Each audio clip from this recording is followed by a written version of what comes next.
Welcome back from the break, everyone, and we're going to begin the second session with a fun jaunt through the AS&M Rock Art Council's Category 5J Parrot/Raptor images at Mesa Prieta in northern New Mexico.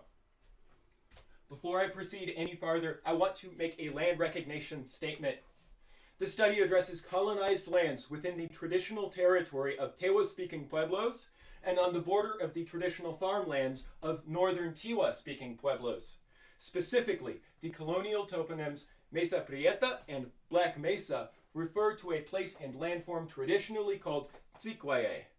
As an effort to recognize and address the impacts of colonization on indigenous communities, this study integrates information from ethnographic sources, consultation, and indigenous-authored primary accounts. I and the Mesa Prieta Petroglyph Project recognize the vitality of living indigenous cultures, including the Tewa, Tiwa, Comanche, and Jicarilla Apache, whose cultural heritage we study. Now, since the 10-minute format for a report is rather short, we're going to skip the background and go right into the virtual reality experience, and I'll give you some of the cultural context as we do so. This and the following stops will begin, as they all do, with your eyes situated at the level of the panel and inside of an immersive space, which gives you some of the surrounding landscape context of the petroglyph panels, such as this one underneath a rather towering juniper tree. And of course, the scale of the boulders the images are on as well. As I straighten up the view of this petroglyph panel, we'll talk about some of the other elements. On the far left is a turkey. To the right of that is a possible foot with an extended big toe, a masked figure, another bird image that was originally recorded as a quadruped, but we're focusing on this image over here on the right, which is a quote-unquote parrot on a stick motif. Well, some would suggest that this is a depiction of an actual stuffed parrot mounted onto the top of a stick, staff, or scepter. Zooarchaeological evidence from Pueblo 1 and Pueblo 2 periods at Chaco Canyon indicate that this was not practiced back then, and so we must also consider that this could be an iconographic way of describing the use of macaw feathers on such an implement.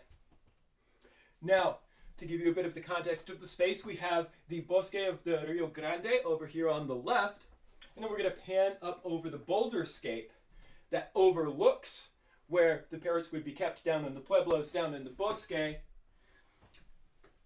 However, of course, parrots are not indigenous to New Mexico and would have to be brought in from Mesoamerica, with stable isotope and ancient DNA studies suggesting they came from as far away as the basin of Mexico and even Oaxaca. Another Mesoamerican connection with the Pueblos is the knife wing motif, such as this iteration of the knife wing above a rather stylized and somewhat abstract parrot with the geometric patterns on the body potentially suggesting different colors of feathers. Now, not all depictions of parrots, macaws, are so intricately or elaborately expressed, such as this more naturalistic depiction that still has the characteristic hooked beak, although whatever it's interacting with in front of it is too vague to make a determination. I'm going to straighten up the view and then pan up the boulderscape to show you some of the benches that are partway up the escarpments of these tablelands, which facilitated activity spaces and are often the sites of petroglyph concentrations, such as the ones we're in now. But I want to give some of the cultural context as well, as Rogers has emphasized that we need to address gender in rock art. It's worth noting that keeping macaws was typically the domain of women, who may have even made the pilgrimage to Mesoamerica and then returned to keep and breed them. This contrasts with turkey husbandry, which was typically the domain of men. Now, again, there could also be down the line trade, but there are reasons to suggest that at least some Pueblo women made the pilgrimage to Mesoamerica, and in all cases, parrots and macaws were associated with the south, which is also the source of the summer monsoons, as we see on this monsoon panel, with clouds meeting cloud terraces, the stylistic rendering of lightning as a double-ended arrow underneath a cornstalk over which the macaw flies, again associating both the storms and the parrots with the south, the summer sun, and of course the economic and social and ideological ties with Mesoamerica.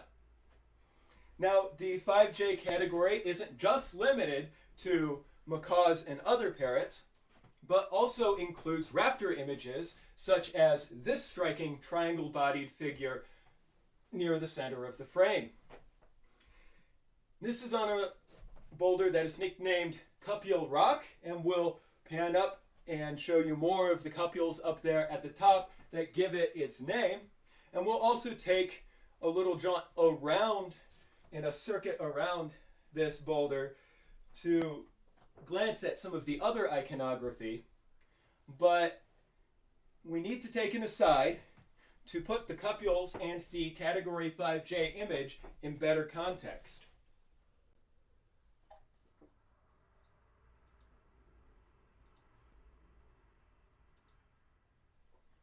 After all, the concurrence of cupules with 5J images is not the exception, but almost a common occurrence, if not an entire rule. Here we see another cupule inside of a grinding slake on top of the same boulder as another 5J parrot/raptor. While this does have the hooked beak that would typically be associated with parrots, it also has an extended neck and raked, outstretched wings. This is strikingly similar to a very close by, although less finely rendered 5J parrot/raptor, again with the raked wings, extended neck, here in association with a flute player. And of course, the context of flute players will be the subject of Vendham Gardner's paper, which follows mine.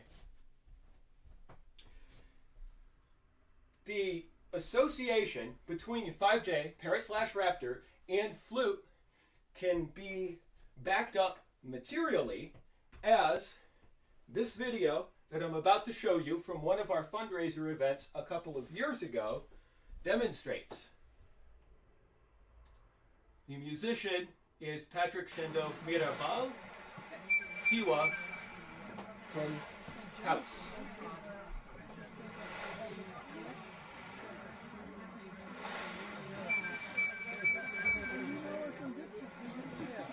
Patrick is playing an eagle bone flute.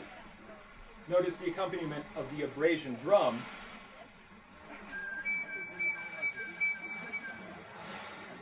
And reflect on the abrasions around the cupule of the prior example.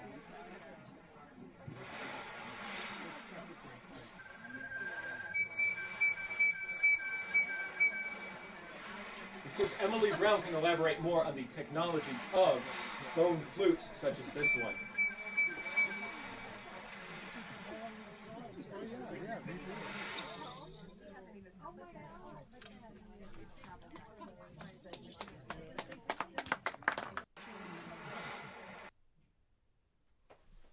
And so it is with this context of cupules and flutes that we can return to Cupule Rock. After all, as has been indicated in the chat earlier, cupules are often associated with ringing rocks, although not always. Now, the iconography of the 19 panels on this one boulder is too much to get into in this talk, so we're going to focus on the cupules on top. Again, Hermbrod has noted the association between cupules and ringing rocks, and we see an association between cupules and 5J images. It is with this context of ringing rocks and flute players that we turn to our last example, in which we are going to once again begin with a view out over the bosque, where farm fields, in addition to the actual Pueblo villages, would be located. So this panel, with the macaw images on it, overlooks these fields, much in the way that the macaw in the earlier example flew over the cornstalk. Notice the extensive but sparse ritual pecking, one of the indications that this is in fact a verified ringing rock, which continues that association between parrots and acoustical features. We've got the naturalistic parrot left of center and the more stylized but diagnostically iconographic macaw with the hooked beak. We see the overhang of the rock that allows it to ring and casts a shadow over this animal flute player constellation to mark the equinox, and is accompanied by another small macaw image reflecting the shapes of the naturalistic and abstractly stylized ones on the upward facing panel. Now that's all I have time for. Thank you for tuning in, and we look forward to your comments.